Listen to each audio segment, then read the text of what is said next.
That, and I'd imagine it smell like a swamp as soon as these guys raise their arms.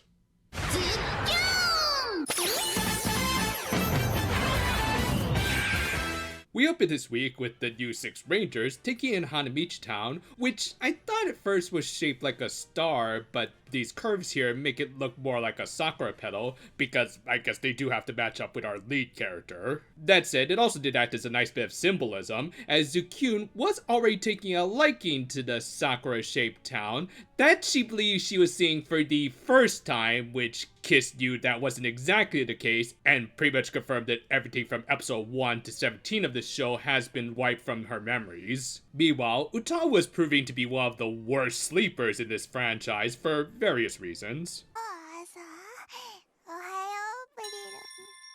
You know, I actually kind of hate it when I have to use the most obvious means possible. I need an adult. I am an adult. No, of course, it was just a dream, which makes it totally okay to imply that a grown woman had snuck into this adolescent girl's bed. That said, I did like this little detail with Uta trying to greet Prune, but then quickly realizing that she was still gone.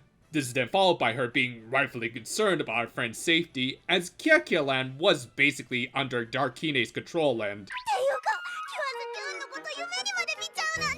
Our heroine, everyone! More than her closest friend, she will prioritize her Oshi, who are said friends, but the point still stands. Also, I guess Kaito isn't really a thing anymore, which, hey, I'm not complaining. I mean, it's not as though she can't be bi, but still, the dude's kind of boring, and let's be honest, this franchise is more all about the Yuri. Later at school, there was some actual fallout with the civilians of this town. Oh, not in response to the constant monster attacks, because apparently that's only a mild inconvenience for these people, and more how they were getting more idols to simp for. And of course, the biggest simp of all was our lead.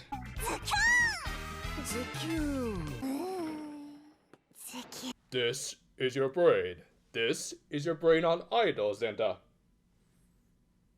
know what? Never mind. Eggs are expensive these days. Yeah, I'll just say right now, the best part of this episode was Uta becoming the Zukyun addict. Like, seriously, between this and the stranger danger scene, this is the kind of cynical Yuriisms that I stand for more than the idols. Though, thankfully, it isn't just Uta being a bit of a crazy psycho lesbian.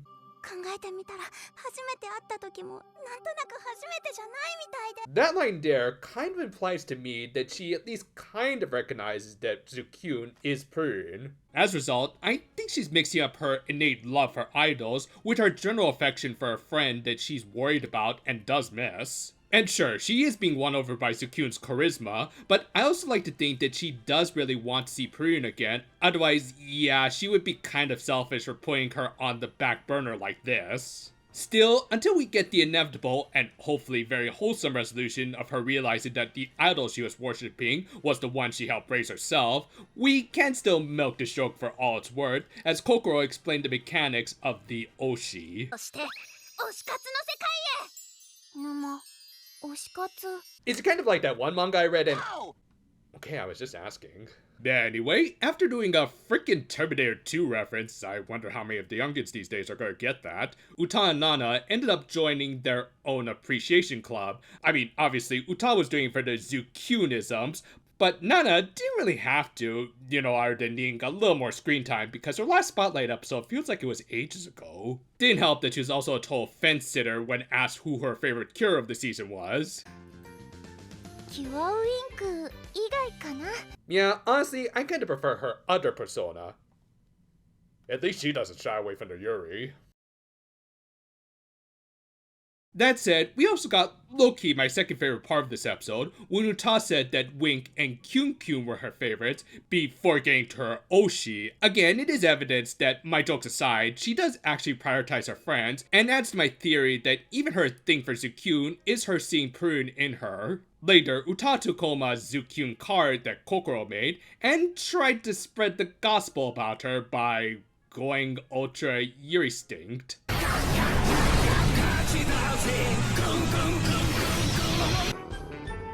I like that the lesbian magical girls are kind of keeping the spirit of Toriyama alive better than some of the official spin-off stuff. Actually, funny enough, the episode director this week was Keitaro Nakajima, who has worked on several episodes of Super Dragon Ball Heroes, so this is possibly entirely his idea. That, and maybe this angle of Chokine. Again, it does feel like this episode was leaning more towards the big friends of this franchise. Anyway, they also confirmed that Cuddy was indeed gone, and honestly, I'm kind of hoping that by the halfway point of the show, that we do get a villain switch up, as it also seemed like Zachary had one foot out the door already. Back with Uta, she ironically watched videos of Zukyun and Prune back to back through the video message about them going to Kyakkya Land. Thus, Tanaka, who I guess also figured they weren't going to get a lot of gigs for a while, decided to do something productive and go back to his kingdom to look for them. ピカリーネ様からも連絡が来ませんから、ここは行ってみるしか。 Oh, how convenient! Like seriously, I don't recall any reason why Queenie wouldn't be able to contact them, especially now at such a critical point. Maybe they'll explain in the next episode, but yeah, it just feels like an overly convenient way of not being able to clue the Cures in on who Zukyun and Kiss are. Well, anyway, Zachary attacked a lady who was a Cure Kiss fan to the point that she tried to get a haircut like hers, and yeah, you might want to get a refund for that, lady. I think they botched up your curls. Anyway, he created a mirror monster, which you know what that means. It shoots mirrors out of its crotch. Yeah, I didn't see that coming.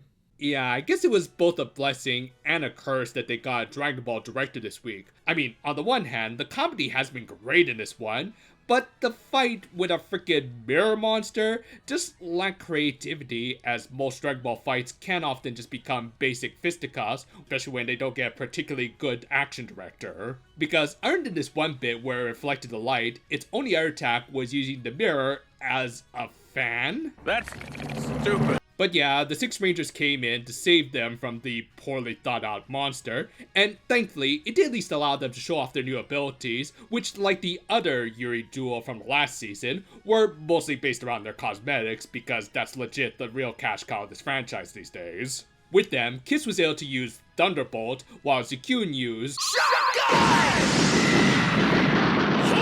and of course, their compacts were a lock and key because get it. And from there, they finished off the monster.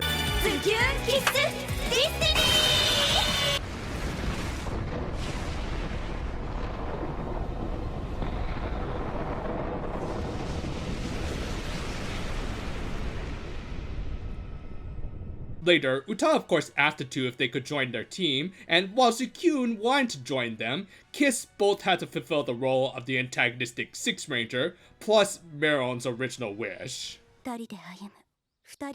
Just say you're yandere, lady.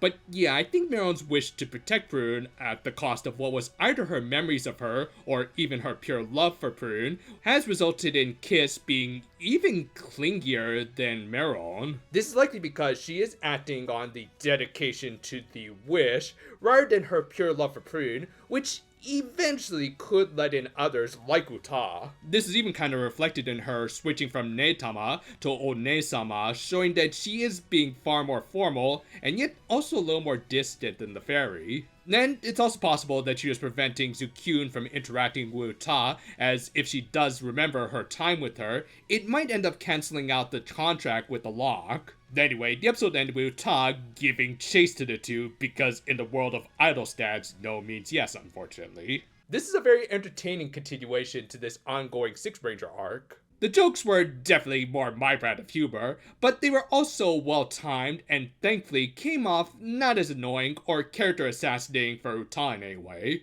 In fact, it did end up kind of leaving things up to interpretation in regards to Uta dealing with these new cures, as well as the missing fairies. Again, the thing that I've really been liking about this current story arc with Zukyun and Kiss is their ongoing tragedy. Like, until they actually do get their memories back, I'm a little hard-pressed to call them Prune and Meron because they really aren't the same characters anymore. After all, just opening this episode with the former not even recognizing the town that she had spent a good amount of time in was just plain tragic. Likewise, Kiss's inability to tell her partner the truth really highlights how much these two have been giving themselves to their accursed lock. Thus, kind of thankfully, this drama is also being balanced out by some good humor this week, with Uta getting high on that idol ecstasy. And yet, even as she was going over the top, it was never to a distracting degree, as she even rolled it back when complimenting her friends, and possibly seeing a little prune in Zukyun. That said, my overthinking brain is more than a little bothered by how much they haven't really involved the queen enough in the story, likely because if she did get involved it would speed up the plot, and the fight this week was kind of lame with how little sense the mirror monster made. That said, hopefully Tanaka will come back with a quick follow-up, and I guess we can blame the director for this kind of mid-fight, because overall this is still a really good episode as far as continuing this intro arc for the newest Cures is concerned. Honestly, while Zukyun might look like the older of these two, I think Uta might actually be the more dangerous of this pairing. Thanks for watching, and as long as you aren't breaking any laws, maybe you can check out some of our other videos on this channel. We've got something new coming out almost every day, and also some new projects in the works right now. Look forward to Princessian tomorrow. Until then though, fair for now my friends, and hold on. Hello? Oh, they're having a sale on eggs? I'll be there. Yeah, it's a different kind of communicator.